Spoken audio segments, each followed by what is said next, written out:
Gloire à Dieu, je voudrais que nous puissions ouvrir nos Bibles dans l'évangile de Marc au chapitre 5. Cinquième chapitre, je vais lire du verset 21 au 42e verset. Marc chapitre 5, verset 21 au 42e verset. Je lis. Jésus dans la barque regagna l'autre rive, où une grande foule s'assembla près de lui. Il était au bord de la mer. Alors vint un chef de la synagogue nommé Jairus, qui, l'ayant aperçu, se jeta à ses pieds et lui adressa cette instante prière. « Ma fille est à l'extrémité. Viens, impose-lui le main afin qu'elle soit sauvée et qu'elle vive. » Jésus s'en alla avec lui, et une grande foule le suivait et le pressait. Or, il y avait une femme atteinte d'une perte de sang depuis 12 ans. Elle avait beaucoup souffert entre les mains de plusieurs médecins et elle avait dépensé tout ce qu'elle possédait. Elle n'avait éprouvé aucun soulagement, mais était allée plutôt en empirant. Ayant entendu parler de Jésus, elle vint dans la foule par derrière et toucha son vêtement. Car elle disait, si je puis seulement toucher ses vêtements, je serai guérie. Au même instant, la perte de sang s'arrêta et elle sentit dans son corps qu'elle était guérie de son mal. Jésus connut aussitôt en lui-même qu'une force était sortie de lui et se retournant au milieu de la foule, elle dit, qui a touché mes vêtements? Ses disciples lui dirent, tu vois la foule qui te presse et tu dis qui m'a touché? Et il regardait autour de lui pour voir celle qui avait fait cela. La femme effrayante et tremblante, sachant ce qui s'était passé en elle, vint se jeter à ses pieds et lui dit toute la vérité. Mais Jésus lui dit, ma fille, ta foi t'a sauvée, va en paix et sois guérie de ton mal. Comme il parlait encore, survinrent de chez le chef de la synagogue des gens qui lui dirent, ta fille est morte. Pourquoi importuner davantage le maître? Mais Jésus, sans tenir compte de ces paroles, dit au chef de la synagogue, ne crains point, crois seulement. Et il ne permit à personne de l'accompagner, si ce n'est Pierre, Jacques et Jean, frères de Jésus. Ils arrivèrent à la maison du chef de la synagogue où Jésus vit une foule bruyante et des gens qui pleuraient et poussaient des grands cris. Il entra et leur dit, pourquoi faites-vous du bruit? Et pourquoi pleurez-vous? L'enfant n'est pas morte, elle dort. Mais il s'est moqué de lui. Alors, ayant fait sortir tout le monde, il prit avec lui le père et la mère et l'enfant, et ceux qui l'avaient accompagné, et il entra là où était l'enfant. Il la saisit par la main et lui dit, Talita Kumi, ce qui signifie femme, jeune fille, lève-toi, je te le dis. Aussitôt, la jeune fille se leva et se mit à marcher, car elle avait 12 ans. Et ils furent dans un grand étonnement. Alléluia. Voilà, nous venons de lire ce passage de l'Écriture qui est connu de nous tous, de la guérison de la femme à la perte de sang et de la résurrection de la fille de Jairus. Mais j'aime que quand nous sommes en train de comprendre le texte de la Bible, de nous mettre dans les contextes du texte pour comprendre vraiment la dynamique qui s'y trouve. Ici, nous parlons de l'histoire qui se passe ici, c'est dans Capernaum. C'est la ville de Capernaum. Et vous allez comprendre que Jésus a été élevé à Nazareth. C'est pourquoi on l'appelle Jésus de Nazareth. Et la dernière fois, le dimanche passé, nous avons parlé de la bonne nouvelle. Et c'était à Nazareth, au fait, que Jésus, quand il a été rempli du Saint-Esprit, baptisé, après avoir été tenté, il rentre à Nazareth et il va dans la synagogue où il a commencé, on lui a remis le livre d'Ésaïe, il a commencé à lire. Et il a trouvé là où c'était écrit « L'Esprit du Seigneur est sur moi parce qu'il m'a oint pour annoncer la bonne nouvelle aux pauvres ». Vous vous rappelez, on a parlé de ça. Au fait, aujourd'hui, c'est juste une continuité, si vous voulez, mais pas avec le même thème. mais c'est juste la continuité du ministère de la bonne nouvelle. Et en fait, quand on a lu la dernière fois, vous allez voir que c'était à Nazareth. Et quand vous continuez avec le texte, vous allez voir que tous le regardaient quand il a dit « Aujourd'hui, cette écriture s'est accomplie au milieu de vous ». Et puis finalement, il leur dit « Sûrement, vous allez vous dire prophète, fais des miracles, guéris-toi toi-même et beaucoup de choses ». Après, les gens commencent à dire « Mais comment il parle comme ça? N'est-ce pas le fils de Joseph et ses frères, sa mère et ses sœurs sont au milieu de nous? Pourquoi il peut dire qui lui a donné cette autorité ?» Après cela, il y a eu une tumulte, ils ont commencé à prendre la tête, au fait, ils ont été en colère contre Jésus, au point où ils l'ont pris, ils l'ont emmené au sommet de la ville, sur laquelle la ville était bâtie, et on a failli le précipiter. Ça, c'est Jésus. Après leur avoir dit que le Saint-Esprit est sur moi, ils étaient au point de les tuer. C'est seulement après cela que la Bible dit que Jésus a quitté Nazareth pour aller à Capernaum. Et si vous lisez dans le contexte, vous allez comprendre que l'évangile de Jésus, en fait, le ministère de Jésus avait on peut appeler ça le quartier général, c'était Capernaum. C'est là où il avait passé beaucoup plus son temps. Donc, il allait, quand il faisait ses rondes, Galilée, Jérusalem, il rentrait à Capernaum. Et voilà, nous sommes là maintenant à Capernaum, dans la ville, au fait, de résidence de Jésus. Qu'est-ce qui se passe? Avant même que Jésus ne revienne sur cette bord, parce qu'on dit, Jésus, dans la barque, regagna l'autre rive. C'est ce qu'on vient de lire. Ça veut dire il était sur la rive, mais il était parti sur une autre et il regagnait. Au fait, qu'est-ce qui s'est passé? C'est que la veille, Jésus a enseigné à Capernaum. Il a enseigné les paraboles, et parmi lesquelles le parabole du semeur qu'on nous a enseigné ici. Et il leur a dit, il faut comprendre cette parabole, parce que si vous ne comprenez pas cette parabole, vous ne comprendrez jamais d'autres paraboles. Il a expliqué. Après, dans la soirée, quand vous lisez Marc 5, Jésus dit, allons sur l'autre bord, après qu'il les ait enseignés. C'est là où maintenant ils ont pris la barque pour aller dans l'autre bord, à l'autre bord, au territoire de Gadara. Mais pendant la traversée, il y a eu ces fameuses tempêtes, ces tourbillons qui s'est levé où Jésus dormait. Et puis les disciples l'ont réveillé. Il a réprimandé, il a parlé au vent et à la mer, ça s'est calmé. Et ils étaient dans l'étonnement. Ils disaient, quel est cet homme à qui obéit même le vent et la tempête? Vous voyez? Donc c'est dans cet épisode-là, ils ont traversé, ils arrivent maintenant à l'autre bord, au territoire de Gadara. De l'instant qu'ils accostaient, ils rencontrent maintenant l'homme possédé de l'esprit impur. Vous vous rendez compte? D'abord, ils ne se sont même pas reposés de toute la nuit. Et dès l'instant qu'ils arrivent, c'est le monsieur, le fou de Gadara, qui se présente à eux. Et vous connaissez l'histoire, Jésus le guérit. Jésus le guérit au point que même les gens de la ville, ils ont été rapportés ce qui est arrivé. Jésus n'est même pas encore entré dans la ville. Les gens, en fait, ils viennent, ils disent que,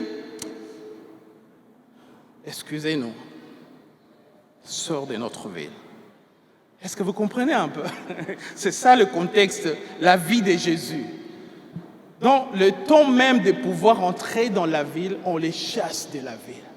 On l'a chassé de Nazareth et maintenant on le chasse encore de l'autre côté. C'est lui qui a créé les cieux et la terre, par qui, en qui et pour qui. Tout a été créé, mais on les chasse, le Créateur. C'est dans ces contextes-là que nous nous retrouvons maintenant que Jésus... Donc, quand on les a chassés, ils étaient obligés de prendre encore la barque et de retraverser. C'est pourquoi la Bible dit « Jésus regagna l'autre côté de Capernaum ». Quand il arrive Moi, je me disais, en tout cas, sûrement, Pierre se disait, waouh, dès que j'arrive, je rentre à la maison, je m'endors parce que j'en ai eu pour mon compte. C'est depuis 36 heures, plus ou moins, que nous sommes avec Jésus, on ne se repose pas. Si ce n'est pas la tempête, c'est les fous de Gadara. Si ce n'est pas les fous de Gadara, c'est les gens qui nous chassent de la ville et on traverse. Et voilà, ils espèrent, donc ils voyaient déjà comment il va. Vous voyez comment quand vous avez déjà fait la veillée, quand vous pensez à votre lit, vous dites, waouh, je vais rentrer finalement me reposer. Mais dès l'instant qu'ils arrivent au bord, c'est Jairus qui arrive. C'est ces contextes-là dans lesquels nous sommes. C'est Jairus qui arrive. Donc, une vie de beaucoup de choses. De manque de repos, de stress. Imaginez-vous le stress. En tout cas, les disciples n'étaient pas encore nés de nouveau pour notre information. C'est Jésus-Christ lui-même qui avait l'esprit en ces temps-là. Donc, imaginez la chair, comment elle pouvait s'exprimer. Mais en même temps, ils sont tellement étonnés de ces messieurs qui parlent au vent et à la tempête et disent que c'est quoi la suite. Vous voyez un peu, quand vous êtes dans un film où vous ne savez pas, un 24 heures chrono, vous êtes en train de vouloir savoir qu'est-ce qui va se passer après. Mais en même temps, tu es fatigué. Ces films-là me rendaient fou. Heureusement qu'il n'y en a plus. 24 heures chrono, ça te prenait en nez. Donc, tu peux te retrouver à 5 heures du matin en train de toujours regarder 24 heures chrono. Vous vous rappelez de ça? Donc, c'est déjà du 24 heures chrono avec Jésus. Donc, tu veux te reposer, mais en même temps, tu dis, mais qu'est-ce qui va encore se passer? Alors,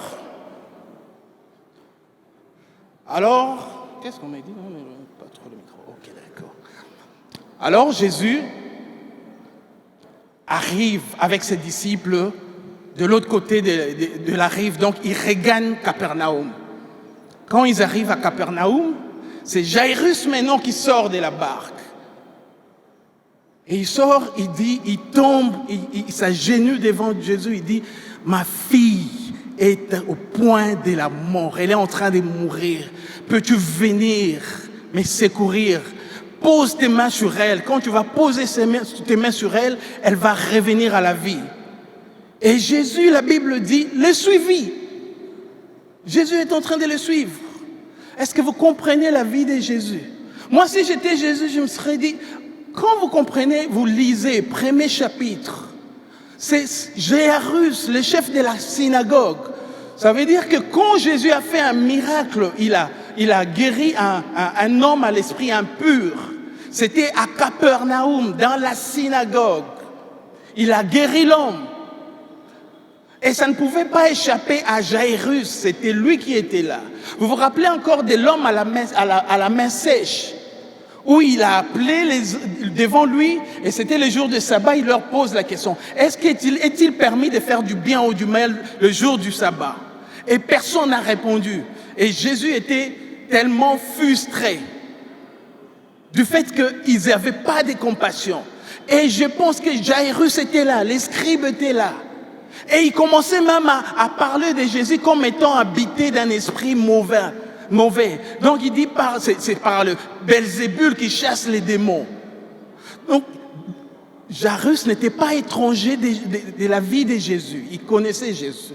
Mais ce qui m'étonne, c'est que sa fille était malade. Parce que quand on dit sa fille, quand lui-même il dit, ma fille est sur le point de mourir, ça veut dire que ça a pris un temps. La fille a commencé à être malade. Je crois qu'il a commencé par une aspirine. Il a essayé de voir le médecin d'ici, de là et tout. Ça n'a pas marché. C'est pas qu'il ne connaissait pas, il n'avait pas entendu parler de Jésus, mais il a commencé à chercher. Toutes les solutions n'ont pas marché et Jairus était dos au mur. Maintenant, il s'est dit, quelle est la dernière option? Parce que la veille, Jésus était là, à Capernaum. Donc, sa fille devait être malade, mais il n'a pas pensé à Jésus. Vous vous rappelez, c'est de ces Jésus-là.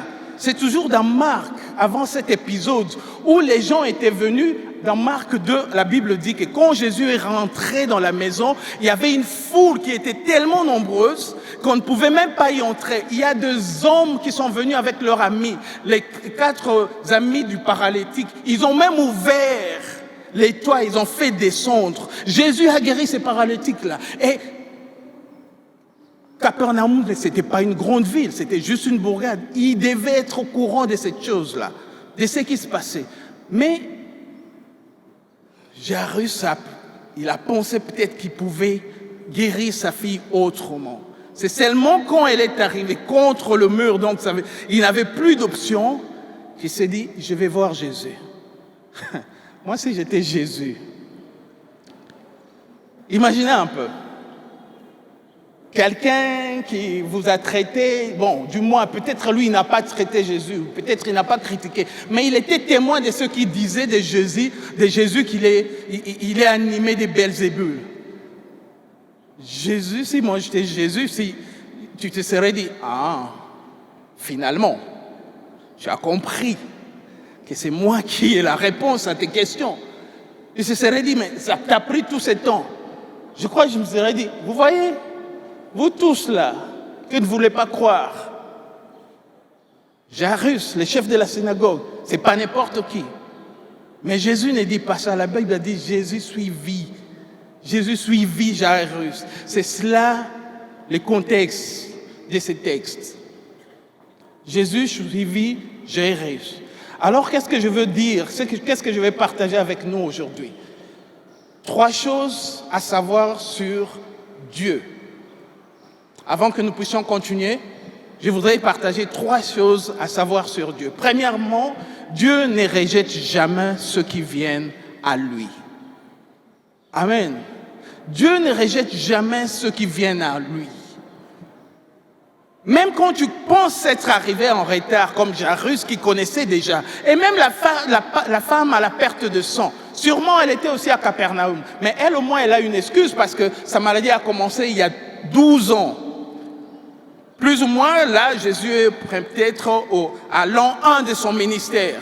C'est là où elle entend parler de Jésus. Donc, les 11 ans là, Jésus n'avait pas encore commencé le ministère. Elle a entendu parler de Jésus et elle n'avait probablement pas le temps de sortir pour attendre le ministère de Jésus parce que c'était quelqu'un qui devait être à l'écart de la société. On peut comprendre le cas de la femme. Mais quand Jésus arrive, dans ces contextes ici, nous devons comprendre que tout le monde qui vient à Jésus, comme je le dis, Dieu ne rejette jamais ceux qui viennent à lui. Dieu ne rejette jamais ceux qui viennent à lui. Je vais donner les thèmes tout à l'heure, vous allez les comprendre. Dieu ne rejette jamais ceux qui viennent à lui. Parce que nous, des fois, les humains, nous avons tendance à faire le choix, à pouvoir aller un peu prier pour une certaine catégorie de gens, et peut-être Dieu m'a mis à cœur d'aller faire de veillées. Vous voyez, certains prophètes là, ils ont leur format de là où il faut aller faire le veillées et plein d'histoires. Mais avec Jésus, vous allez comprendre que il vient de guérir les fous de Gadara, l'homme habité d'une légion, le même Jésus. Il arrive sur l'autre bord, il rencontre un monsieur de haute classe, les mêmes Jésus le suit, et les mêmes Jésus qui rencontre la femme, on vient de lire, il se donne la peine de s'arrêter. C'est pour nous dire que toute catégorie que nous sommes, Dieu ne rejette jamais ceux qui viennent à lui. Dieu ne fait d'exception de personne. Et même si tu viens en retard, un peu comme le cas de Jairus, il va te recevoir. Peut-être tu es en train de te dire dans ton cœur, j'aurais pu venir un peu plus tôt. Il fallait que je vienne, que je connaisse ces choses un peu plus tôt, un peu comme le pasteur Kionga, le pasteur Atoms, ils ont donné leur vie un peu plus tôt au Seigneur. C'est pourquoi ils ont cette grâce-là. Non, Dieu ne rejette. Même si tu crois être arrivé trop tard, Dieu t'attend toujours et il va faire des choses dans ta vie. Selon son plan, il ne rejette jamais personne. La Bible dit dans Matthieu 11, 28, « Venez à moi, vous tous qui êtes fatigués et chargés, et je vous donnerai du repos. » Venez à moi, vous tous qui êtes chargés et fatigués, je vous donnerai du repos. Si tu es fatigué ce matin, si tu es chargé ce matin, c'est la bonne place. Tu as fait les bons choix de venir à Jésus parce qu'il va te donner du repos, sûr et certain. C'est Jésus-là. Quand tu viens à lui, il ne te rejette pas. Quel que soit ton problème, quel que soit ton cas, que tu sois possédé, que tu sois prostitué, que tu sois un chef de la que tu sois n'importe qui, même ceux qui l'ont critiqué en avant, quand tu viens, il va te donner du repos. Quand tu te rends compte que tu es fatigué, lui, il est là pour toi. Amen. Deuxième chose à savoir au sujet de Dieu, Dieu est amour. Dieu, il est amour. Dieu nous aime tous autant que nous sommes. Vous savez, le même degré, je ne dirais pas degré, l'immensité d'amour qu'il a exprimé à Jésus, le même amour qu'il a exprimé et qui continue à exprimer à Jésus, c'est le même amour avec lequel il t'aime. Oh, vous savez, Jésus de Nazareth, c'est lui qui n'a jamais péché. L'amour que Dieu a pour lui, c'est le même degré et l'immensité de l'amour qu'il a pour toi. Parce qu'il est amour. Il n'a pas un certain degré d'amour par rapport aux uns aux autres.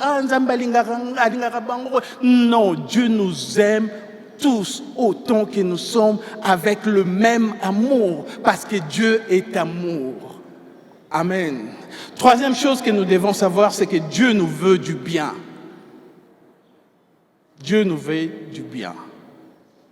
Acte 10, 38, la Bible dit, vous savez comment Dieu a oint du Saint-Esprit et des forces Jésus de Nazareth, qui allait de lieu en lieu, faisant du bien et guérissant tous ceux qui étaient sous l'empire du diable, car Dieu était avec lui. Vous savez comment Dieu a oint Jésus de Nazareth avec le Saint-Esprit et la force. Tout ce qu'il faisait, c'est aller dans des lieux en lieu, faisant du bien. Le cœur de Dieu, c'est de nous faire du bien. Dieu nous veut du bien. Tu vois, quand Dieu te demande quelque chose que tu crois être difficile, c'est pour ton bien. Je t'ai dit, même cette chose-là que Dieu te dit, que tu te dis, oh non, comment je saurais, je ne peux pas vivre. S'il t'ouvrait les yeux pour savoir ce qu'il a en réserve pour toi, tu seras empressé de l'obéir. Dieu nous veut du bien. Dieu n'est pas un père là qui attend à ce que nous puissions commettre des fautes pour nous punir. Tout ce que Dieu cherche, même quand il veut nous punir, c'est par amour qu'il le fait, parce qu'il nous veut du bien. Dieu nous veut du bien, Dieu est amour. Alors,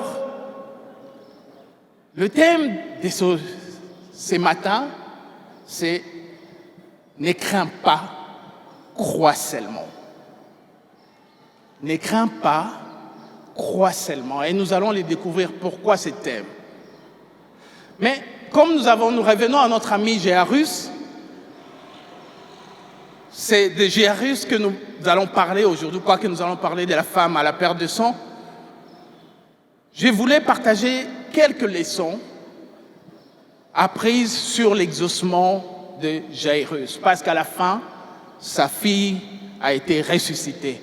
Alors, les leçons à apprendre sur l'exaucement de Jairus. Premièrement, l'humilité.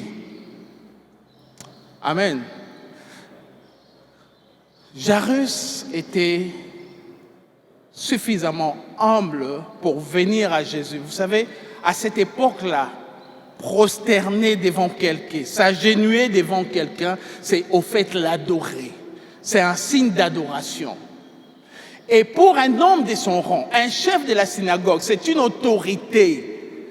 C'est pas seulement un pasteur, parce que ce gouvernement-là, il était beaucoup plus religieux qu'autre chose, le gouvernement des Juifs. Un chef de la synagogue, c'était un maire de la ville, c'était quasiment la personne incontournable, parce que c'est lui qui te décide ton droit de citer ou non.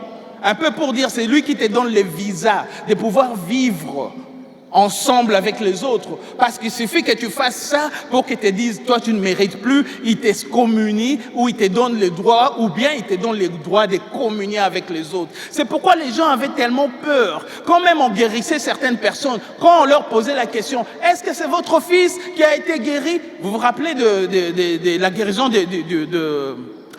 de l'aveugle né. On pose la question là aux parents, est-ce que c'est votre fils? Il dit oui, c'est notre fils. Mais comment il est guéri? Il dit, ah bon, nous on sait que c'est notre fils. La manière dont il est guéri, nous ne savons pas. Et la Bible dit, ils avaient peur de pouvoir reconnaître la guérison parce qu'ils avaient peur d'être chassés. Chasser de la synagogue, ça veut dire que tu es chassé même de la communauté. C'était des autorités, ils avaient ces pouvoirs-là. Alors, un homme de ces rangs-là, de venir se prosterner, représentez-vous Jésus, il a 30 ans. Il a 30 ans. Il est plus jeune que, je ne sais pas, que le pasteur Kyonga. Donc, imaginez seulement. Un homme de la synagogue. Des fois, on ne se représente pas, on croit que Jésus, il avait la barbe. Non, à peine s'il a 30 ans, et il vient, il se prosterne. Cette autorité-là, avec beaucoup de barbe et tout, il se prosterne. C'est un signe d'humilité que nous apprenons de Jairus. La Bible dit dans 1 Pierre 5:5, de même, vous qui êtes jeunes, soyez soumis aux anciens. Et tous, dans vos rapports mutuels, revêtez-vous d'humilité. Car Dieu résiste aux orgueilleux, mais il fait grâce aux humbles. Dieu résiste aux orgueilleux, il fait grâce aux humbles. Des fois, on a tendance à vouloir dire que Zambé, comme on chante, comment on dit? Un peu pour dire Dieu exauce-moi, Salelanga bika moi, un truc comme ça. Déjà, cette façon de prier, si quelqu'un est là et prie comme ça, je voudrais te décourager de ne jamais prier comme ça. Parce que c'est avec une dose de vouloir dire que, Bosé, là, quand je serai exaucé, on n'a quel temps d'exaucement. Quand Dieu va t'exaucer, vous allez me sentir. Ça c'est pas l'esprit de Dieu. Des fois, nos prières ne sont pas exaucées parce que nous venons, parce que vous dites, Bosé, non, ça, on a un pour ressentir. C'est pas ça.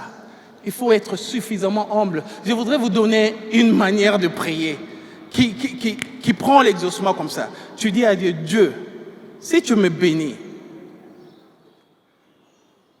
bénis-moi pour que les gens voient que tu es bon et qu'ils viennent et qu'ils te servent. Ils reconnaissent que je sers un bon Dieu et qu'ils viennent et ils reconnaissent ta main sur moi et ils viennent te servir. Quand ils verront que tu es bon dans ma vie, ils viendront te servir. C'est différent que de dire et quand ils meurent, ils vont où? Les gens pour qui Jésus est venu mourir, mais toi tu souhaites à ce que ils vont aller où? Vous voyez, des fois nos prières là, elles ont une dose de je ne sais quoi là. Soyons purs. Et Jairus, il est venu, il a été suffisamment humble, même dans sa prière. Il dit, je te prie, je sais que quand tu viendras, tu vas poser les mains sur elle et elle va être guérie. Elle sait,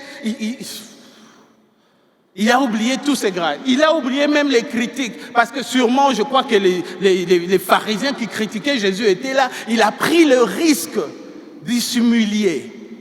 Et ça, c'est la première leçon que nous apprenons de l'exaucement de Jairus. La deuxième leçon, c'est de veiller sur la pureté de notre cœur. Vous devez savoir que Jairus, c'est lui qui est venu avant. C'est lui qui a fait sa demande. Et puis après, c'était une demande d'urgence. Vous devez comprendre que c'était une demande d'urgence, ça veut dire sa fille était sur le point de mourir. En ces temps, on aurait pris une ambulance.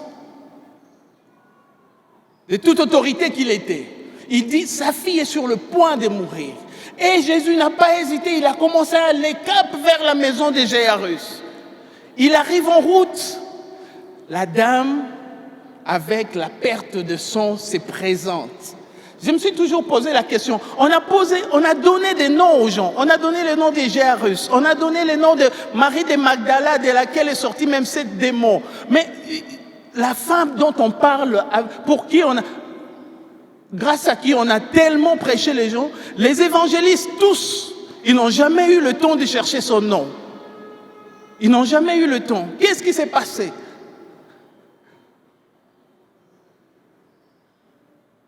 On ne sait pas. Mais je voudrais dire à quelqu'un ce matin, ne cherche pas à ce que les gens connaissent ton nom. Cherche à toucher Jésus. Les gens vont parler de toi. Et Jésus va rendre ton nom grand. Parce qu'aujourd'hui, même si on ne connaît pas cette femme-là, on connaît que c'était la femme à la perte de sang. Et quand on va aller au ciel, on va la trouver. Ah, c'était toi. Comment tu t'appelais? Il dit, c'était pas important mon nom. Cherche à toucher Jésus. Les gens vont parler de toi.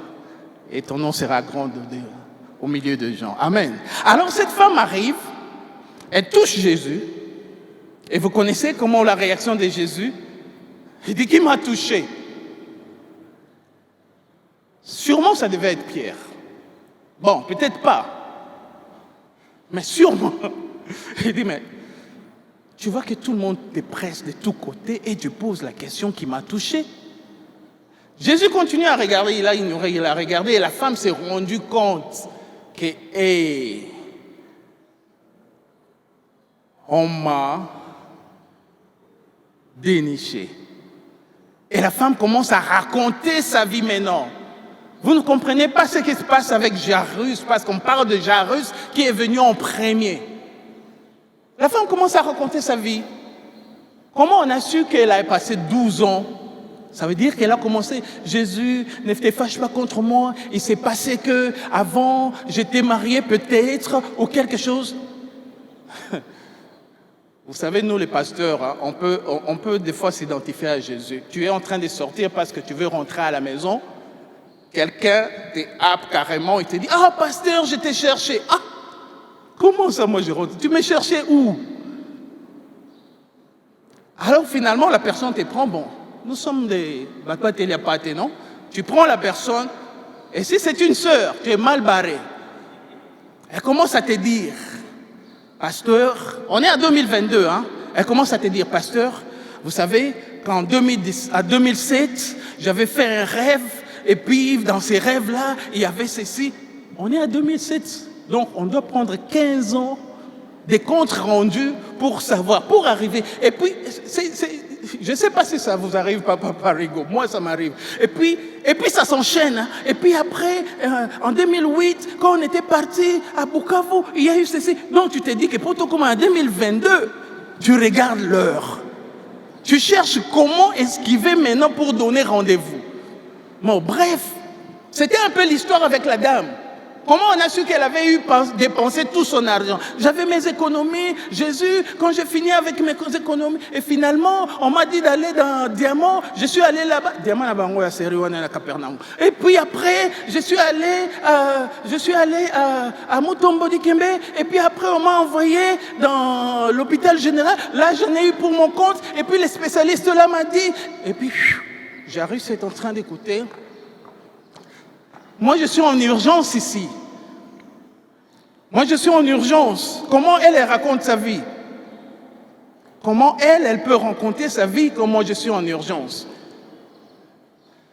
C'est pourquoi on dit, et c'est maintenant, quand les gens viennent de la résidence de Jairus, ils lui disent, « Hey, chef, ta fille, elle est morte. N'importune plus le maître. » J'aime ce que Jésus était en train de faire. Il était là en train d'écouter la femme. Hein? Et puis, Jairus, il s'est dit, ah! La Bible dit, dès l'instant que Jésus a entendu, c'est comme si, à un certain moment, quand tu lis, c'est comme si Jésus a oublié Jairus. Mais il écoutait la femme, en même temps, il avait le contrôle de toutes choses qui se passaient. Et puis, quand il écoute la femme faire son témoignage, et puis on dit à Jairus, ta fille est morte, Jésus se retourne. Ne crains pas, crois seulement. Et puis, après, c'est compliqué. Donc, deux fois, tu as tendance à croire que Jésus t'a oublié. Il s'occupe des autres. Toi, tu es venu en premier. Tu vois, c'est toi qui es venu à fila. Au fait, tu avais déjà commencé à CMP et tu es venu ici. Celui-là est venu seulement 2 ans après, à peine, il s'est marié. Et puis après, on commence à te dire, yo penza, tu vas plus te marier, hein? Il faut oublier cette histoire-là des fois. Jésus te retourne et dit, ne crains pas, crois seulement. C'est pas parce que je suis avec cette femme que je t'ai oublié. Crois seulement parce que je sais que tu as la foi. Tu m'avais dit que si je viens, j'impose les mains à ta fille, elle sera guérie. Ne crains pas, crois seulement. C'est pas parce que je m'occupe d'elle que je t'ai oublié. Hein, Jairus? Ne crains pas, crois seulement. Ne pense pas que parce que je donne la voiture, je donne le travail aux autres. Tu étais venu, tu n'avais pas de travail, tu es venu le jeudi, tu as prié pour quelqu'un qui est à côté de toi, qui cherchait un travail, il a eu son travail. Mais toi, la personne pour qui tu as prié a eu son travail, mais toi, tu n'as pas encore le travail. Tu t'es dit, Nzambe, mais toi, comment tu continues à croire à ce Dieu? Jésus, il dit, ne crains pas, crois seulement. C'est pas parce que je m'occupe de cette dame que j'ai oublié ton dossier. Amen. Ne crains pas, crois seulement. Et puis, voilà, pourquoi je dis veille sur ton cœur, sur la pureté de ton cœur? Parce que moi, à la place de Jairus, je serais déjà offensé. J'ai dit, sœur, je ne sais même pas s'il fallait que je l'appelle sœur. C'est moi, j'étais Jairus. Dame, femme. D'abord, c'est moi qui suis venu en premier à Jésus, ok? Et je suis le chef de la synagogue. Toi, d'abord, tu n'avais pas le droit d'être ici. Hein? Tu sais ça, non? Je peux te lapider. Maintenant, à cause de toi, ma fille est décédée. Femme à la perte de son. Tu vas me sentir. Je vais enterrer ma fille. Tu vas me sentir. Tu vois, ton cœur commence à devenir amer. Quand ton cœur devient amer, parce que Dieu fait des choses pour les autres, tu te prives de la grâce de Dieu.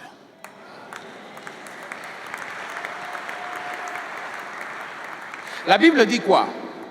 Hébreux 12, 15. Veuillez à ce que nul ne se prive de la grâce de Dieu, à ce qu'aucune racine d'amertume poussant des rejetons ne produise du trouble et que plusieurs n'en soient infectés. Veillez à ce que nul ne se prive de la grâce de Dieu. L'amertume te prive de la grâce de Dieu. Le manque du pardon te prive de la grâce de Dieu. L'envie, l'offense. C'est pourquoi Jésus pouvait dire, pardonne-nous nos offenses. Parce que l'offense, l'amertume, là, quand tu deviens aigri, là, parce que tu as vu l'autre se marier, parce que tu as vu l'autre avoir un bon boulot, parce que tu as... au lieu... Écoute, quand tu vois quelqu'un se marier, réjouis-toi. Réjouis-toi parce que tu dis, le même Dieu qu'il sert ou qu'elle sert, c'est le même Dieu que je sers. Il ne m'a pas oublié. Quand tu vois certaines personnes, quand tu veux que Dieu te bénisse, tu vois quelqu'un acheter une voiture, tu peux venir avec un bon cœur, pas avec semblant. Les gens qui ont un bon cœur, waouh, mon frère, que Dieu soit loué. Oh, ce véhicule, il est bon. Toi, tu es à pied, hein, mais tu loues le Dieu qui a fait que ton frère être tout. Ça va prendre comme ça. Ça ne va pas traîner pour que tu aies ton véhicule. Mais comme toi, tu viens, tu vois quelqu'un avec son véhicule, lui saute à mon bol à tête dessus. Ah, c'est pas un compliment. C'est pas un compliment. Il faut avoir un cœur joyeux, un cœur qui apprécie la grâce de Dieu autour de toi. Et puis, c'est pourquoi Jésus pouvait dire, ne crains pas, crois seulement. Réjouis-toi déjà parce que la même puissance qui a guéri cette dame, c'est la même puissance qui va aller guérir ta fille. Ne crains pas. C'est moi qui te dis parce que tu m'as invité. Je suis en chemin avec toi. Rassure-toi seulement que tu es avec Jésus. Quand Jésus t'a dit, je viens chez toi, je vais te visiter, c'est bon. Quoi qu'il arrive, mais il est déjà en route. Mais, je parle de Jésus que tu es venu chercher là. Quand tu sais seulement que je marche avec Jésus, ne crains pas, crois seulement. Quand tu vois les épisodes de bénédiction des autres, tu dis, waouh, la mienne est en route. Garde ton cœur plus que toute autre chose. Car de lui sortent les sources de la vie. Je vous donne mon témoignage. 2013, fin 2013, je suis au boulot. Mon boss m'appelle, il me dit, Malou, il m'appelle Malou là-bas. Je voudrais que tu commences, je veux créer un poste, mais je veux d'abord que tu commences à travailler déjà, avant qu'on amène ça, le profil, aux ressources humaines et que finalement ils font l'appel d'offres. De toutes les façons, tu vois que tu seras déjà dans le bain et tu auras l'avantage du terrain, un peu comme les léopards. Non, bon, je ferme la parenthèse. Bon, tu auras l'avantage du fait que tu es chez toi, ok? Alors, j'ai commencé à travailler, donc on a créé ces postes avec de nouvelles tâches, et moi j'avais le grade 8, et ces postes-là étaient du grade 10. Qu'est-ce qui s'est passé? Je commence déjà à m'imaginer comment j'aurai ma promotion et les bénéfices et les avantages qui viennent après, les salaires. Donc j'étais zélé dans mon travail.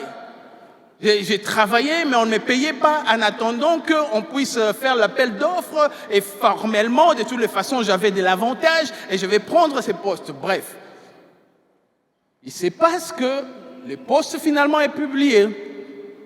J'envoie mon CV. Je suis de la maison, même les gens des ressources humaines me connaissent. Vraiment, Dieu ne peut pas me laisser dans une histoire où celui qui a commencé une bonne œuvre en toi ne peut pas l'achever, ne peut pas se limiter, il va l'achever. Il m'a dit d'aller vers l'autre bord. Mais surprise.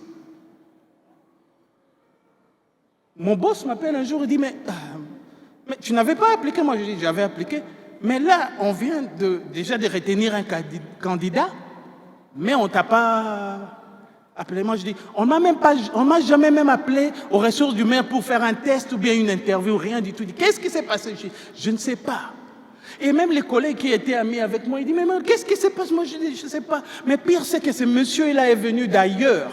Et mon boss me demande maintenant de lui démontrer ce qu'il va faire. Donc les tâches que moi je devais faire, je dois lui apprendre à faire ça pour que lui il puisse prendre le salaire que moi j'espérais et je rêvais de prendre, mais moi je reste toujours dans mon grade là. Oh mon cœur. Oh mon âme, pourquoi t'as battu au-dedans de moi? Espère en l'Éternel, mets en lui ta confiance et il agira. C'est facile de dire ça. Jusqu'à ce que tu te sois mise à l'épreuve. Je me dis, waouh, qu'est-ce que je fais maintenant? Je commence à me dire, Dieu, qu'est-ce qui se passe ici? Dieu. J'ai dit, bon, je commence à décortiquer la chose. Je dis, premièrement, le monsieur, ce n'est pas mon problème, parce que lui, il est innocent. Lui, il ne me connaît pas, il n'est pas contre moi, lui, il n'a fait qu'appliquer, on l'a pris. Bon, mon problème, ce n'est pas non plus, bon, ça peut être, les gens de HR, ils peuvent être mon problème. Je peux être amer, mais si je suis amer, ça change quoi? Mais en même temps, maintenant, je dois faire le travail d'instruire ces messieurs, de lui apprendre le travail qu'il doit commencer à faire et qui gagne plus d'argent. Et moi, je reste dans un grade inférieur. Bon, heureusement que nous avons Jésus et le Saint-Esprit, parce que si c'était seulement ma chair et mon sang, ah là là, il aurait vu de toutes les couleurs. Mais Jésus, il était avec moi. Le Saint-Esprit, nous sommes mieux de nouveau. Gloire à Dieu. Je me suis battu et puis j'ai fait l'essentiel. Le monsieur, je n'avais rien contre lui. On était en bon terme. Quand il m'appelle, Malou, on fait comme ça. Je fais ça. À un moment, je ne dis pas que j'étais agacé, mais malgré moi, je faisais quand même. Après, qu'est-ce qui se passe? Il y a une autre offre qui est publiée. Je ne regardais même plus les offres et tout. Et pendant la pause, j'étais en train de me promener, d'aller trouver, je crois, quelque chose à manger ou bien faire des courses. Il y a une collègue qui me rencontre, il me dit, mais Malou, on a publié un poste là, et tu voudrais pas aller un peu postuler pour savoir? Moi, je dis, tu vois, moi, on a dit genre, souriez, baba, quoi. Donc, oublie-moi avec ces histoires-là, avec vos gens des HR et tout. Et puis après, 2 jours après, ma superviseure, une Congolaise, qui dit, mais Malou, mais ces postes ici semblent être dans ton profil. Il y a dernièrement, tu es allé en formation, mais je crois que tu peux bien faire ce travail ici. Bon, après, tu t'es dit, c'est Dieu, c'est toi qui parles ou quoi? Là, maintenant, tu vois, Dieu parle tantôt d'une manière, tantôt d'une autre. Il faut être sensible. Hein? Et puis après, je me dis, bon, je vais quand même le faire. Je vais appliquer encore une fois. J'applique et puis j'oublie. Parce qu'au fait, ce n'était même pas dans mon cœur. Bon, pour un peu rendre, que ça soit un peu plus courte, l'histoire, on m'appelle et on m'offre le poste.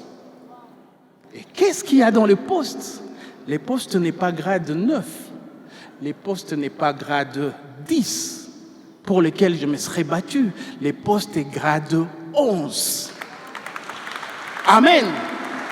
Les postes. Donc, Dieu m'a dit, petit, je vais te montrer quelque chose. Il m'a pris du 8, il m'a fait sauter les 9, il m'a fait sauter les 10 et il est allé dans le 11. Il m'a dit, voilà ta place, où est-ce qu'elle est?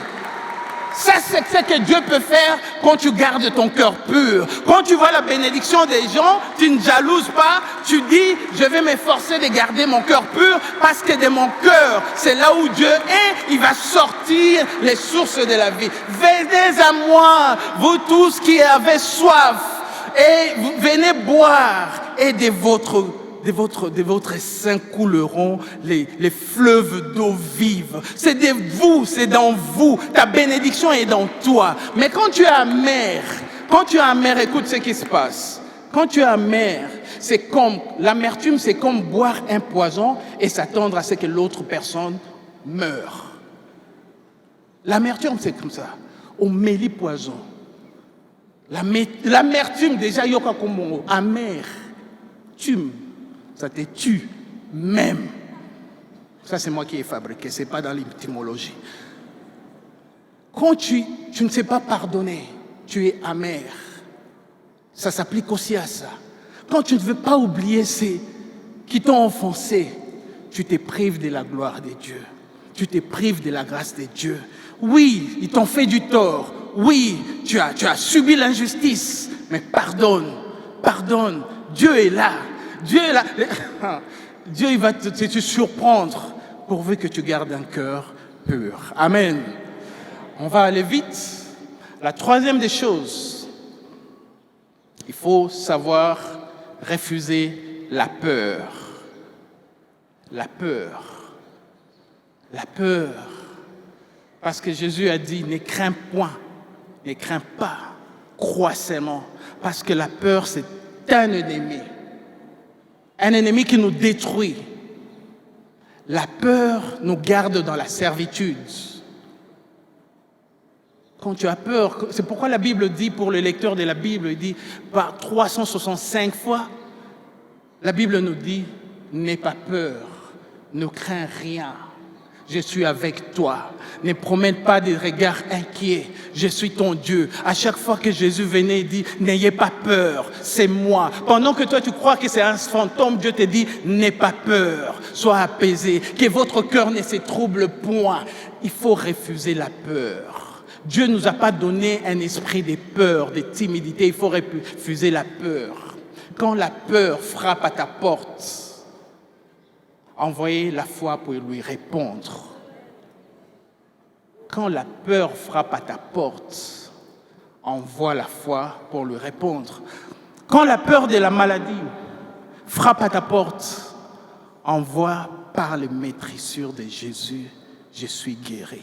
Quand la mort frappe à ta porte, envoie la foi en la parole de Dieu, que je ne mourrai pas, je vivrai et je vais proclamer, déclarer les merveilles de l'Éternel. Quand la peur de voir tes enfants en train de ne pas réussir leur vie, réponds la peur, envoie la foi de pouvoir dire, tous mes enfants seront disciples de l'Éternel et grande sera la postérité de mes enfants. Quand la peur de ne pas pouvoir faire quelque chose, de se fatiguer, tu es abattu et puis après ça nous arrive à tous. Mais à un moment, même le diable te dit, oh laisse tomber seulement et réveille-toi, dis, je puis tout par celui qui me fortifie. Quand la peur frappe à ta porte, envoie la foi pour lui répondre. Ne crains pas, crois seulement. Ne crains pas, réponds la peur par la parole de la foi. Amen. Et la quatrième des choses, et on va finir par là, il faut créer intentionnellement un environnement de foi. Créer intentionnellement un environnement de foi. Vous savez, Jésus, après qu'il ait appris les rapports de la mort de la fille de Jairus, qu'est-ce qu'il fait? Il dit, Pierre, Jean, Jacques, venez avec moi. Il a fait une sélection. Je comprends encore avec Pierre, parce que Pierre, lui, c'était un radical. Pierre, lui, il négociait pas. Et vous croyez que Jésus, il aimait Jean parce que Jean était tellement tendre, oh l'esprit, comment on dit, les disciples que Jésus aimait le plus. Non, Jean n'était pas tellement spirituel que Jésus a appelé Jean et Jacques fils des tonnerres. Pour qu'on t'appelle fils des tonnerres, il faut que tu sois tonitruant.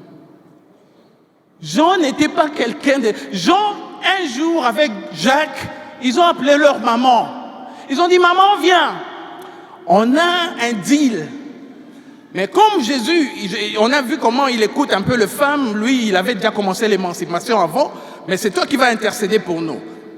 Tu vas dire à Jésus que quand il sera dans sa gloire, que moi, Jacques, et mon frère Jean, nous puissions être l'un à sa gauche et l'autre à sa droite. Wow! Des gens qui avaient la foi que... Donc cette fois-là, Jésus a dit, ce sont des gens que je connais, que j'aime, des gens là qui sont radicaux, les gens qui disent, si c'est toi, ordonne que je marche. Jésus a dit à Pierre, viens. Et puis il a marché. Quoi qu'il ait commencé à couler, mais il a quand même marché après parce que Jésus l'a pris. Ce sont des gens comme ça que Jésus voulait s'entourer. Entoure-toi des gens qui croient en tes rêves. Pas des gens qui disent que parce que le même Dieu qui est aux Amériques, aux Indes et partout, il est avec moi. Et il va m'utiliser aussi pour faire la différence. Il y a des gens qui sont toxiques. Il y a des gens qui sont toxiques. Il y a des gens qui sont toxiques. Quand je suis avec eux, ils sont tellement toxiques. Il faut fuir ces gens-là. Tu as un business plan, tu as un projet de développement d'entreprise. Ne veux pas montrer ça à tout le monde. Ils vont te dire, avec la conjoncture actuelle, il faut d'abord attendre à ce que les élections se passent. Non. Va avec quelqu'un, viens me voir. Viens me voir. Oh, pasteur, j'ai une entreprise d'1 milliard de dollars. Oh, mon frère, waouh, oh, c'est bien. Dis-moi, c'est comment? Mon frère, moi, si je te dis les choses pour lesquelles je crois en Dieu, tu vas me croire que je suis vantard. Mais je crois que nous sommes en bonne compagnie. Voilà, viens, on va parler. Tu commences à dire des choses comme ça. Des gens qui te disent que non, tu vois, nous ici, les bâtiments ici, c'est petit pour nous. Pourtant, les autres trouvent ça, c'est grand. Les gens disent que non, nous voulons construire une cité. Bah, pasteur a bon des Hollande. Les gens qui rêvent à une cité. J'étais en train une fois de suivre la télé et j'ai vu un évangéliste américain, je crois un docteur, pasteur américain, il dit, nous rendons grâce à Dieu parce que Dieu nous a fait grâce, on a finalement payé la dette que nous avions des 28 millions de dollars à la construction du parking. Non, je ne parle pas du temple. Du parking, ça veut dire qu'ils ont construit les temples, mais ils avaient un problème de parking. Et ils ont cru en Dieu, et Dieu leur a donné, ils ont construit un parking. Quand on parle de parking, ça veut dire parking. Donc des niveaux de parking. Et j'ai vu ça, j'ai dit à ma femme, hey, je vais filmer ça. J'ai filmé, je dis, c'est ça. Nous devons croire à des choses comme ça. Nous devons croire. Une fois, ma femme qui vient et me dit, on était en train de regarder, et puis elle a vu une maison au loin par la fenêtre à la maison. Elle dit, ma maison. Arrête. Si c'est les moi là, c'est pas Dieu. Toi, tu peux faire ça toi-même. Mon Dieu là, il te donne, il te bénit, que tu commences à faire des moi. Non. Là, écoute, quand Dieu te demande à faire quelque chose, sois-en sûr, tu n'es pas naturellement capable de pouvoir le faire. Yeah. Quand Dieu te demande quelque chose, dis-toi seulement que on va échouer avec fracas. Dieu va me demander des choses que tu peux toi-même faire. Non, non, non, non, non. Non. Et puis quand il va toi tu vas dire, tu vas lui demander comment cela se fera-t-il. Vous connaissez la réponse, non? Le Saint-Esprit viendra sur toi. La puissance du Très-Haut te couvrira. Non. Entoure-toi de ces gens-là qui, quand tu es suffisamment fou de croire que Jésus s'est entouré de ces gens-là, et puis quand il arrive, il dit aux gens qui pleuraient, il dit, pourquoi vous pleurez? La fille n'est pas morte, elle dort. Les gens qui pleuraient commençaient à se moquer et à rire de lui. Quelle instabilité émotionnelle. Comment vous pouvez passer de pleurs à la moquerie? Il dit, attends, je vais vous faire ce quelqu'un. Allez, out! Il les a tous chassés. Quel risque! Même les mamans Bokilo et tout le monde. Les tatins, moi, tu vois les tatins, moi, c'est là. Et puis il a dit seulement, papa, maman, Jean, Jacques, Pierre, venez avec moi. Et il arrive, il dit, hey, Talita, Koumi! L'environnement était tellement chargé des gens qui ont la foi. Il avait besoin de la foi des Jairus, c'est pourquoi il a dit, ne crains pas, crois seulement. Il avait la foi des gens qui étaient suffisamment fous pour croire qu'ils vont marcher sur l'eau, comme Pierre. Il dit, venez avec moi, on a une opération ici, des gens qui croient à l'impossible. Ne crains pas, crois seulement. Ne crois pas, ne crains pas, crois seulement. C'est alors que tu verras ton miracle se réaliser. Dieu, il est bon pour toi, il est amour, il te veut du bien. Mais il te demande quelque chose ce matin. Ne crains point, crois seulement. Que Dieu vous bénisse, que Dieu bénisse sa parole.